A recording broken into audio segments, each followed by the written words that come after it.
എല്ലാം ഒന്നായി തീരട്ടെ എന്നുള്ള സങ്കല്പത്തോടു കൂടി എവിടെയായാലും വൈദികന്റെ കയ്യിൽ കൊടുക്കുമ്പോൾ അദ്ദേഹം അവിടെ ഇരുന്നു കൊണ്ട് ഈ മന്ത്രം ജപിച്ച് രണ്ടുപേരുടെയും നക്ഷത്രവും നാമധേയവും പറഞ്ഞ് ആ ശ്ലോകം, ആ സൂക്തം, ശ്ലോകമല്ല സൂക്തമാണ്, സംസമിദ്ധ വിഷയ വിഷന്നഗ്നി വിശ്വാരസ്പതി സമിദ്ധസി സനോമസുന്യാഫല സംഘച്ചു അങ്ങനെ തുടങ്ങുന്ന മഹാമന്ത്രം ജപിച്ച് അത് കൊടുത്തു കഴിയുമ്പോൾ തീർച്ചയായിട്ടും അനുഭവം ഉണ്ടായിട്ടുള്ളവർക്ക് നമ്മളോട് വന്ന് പറഞ്ഞിട്ടുണ്ട്.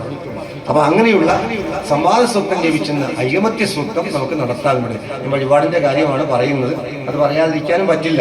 കാരണം എന്താണെന്ന് വെച്ചാൽ നമുക്ക് പണമില്ലാതെ ഒരു കാര്യം ഈ ലോകത്ത് നടക്കില്ല. പക്ഷെ അത് സെക്കൻഡറി ആണെന്നുള്ളൊരു ബോധം മാത്രം നമുക്ക് ഉണ്ടായാൽ മതി.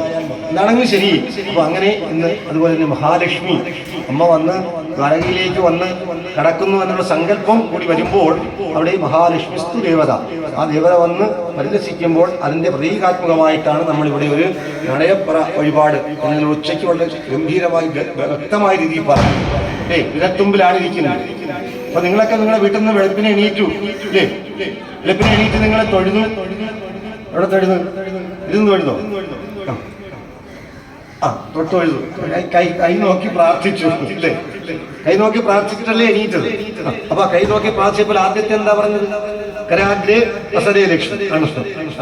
അപ്പൊ അവിടെ ലക്ഷ്മിയെ തന്നെ ആദ്യം നമ്മൾ കാണുന്നത്. അത് സ്ഥിരമല്ല എന്ന് നമ്മൾ ബോധിപ്പിച്ചുകൊണ്ടാണ് നമ്മൾ എല്ലാവരെയും പുറത്തോട്ട് കൊണ്ടുവന്നത്. പറഞ്ഞ മനസ്സിലാവുന്നുണ്ട്?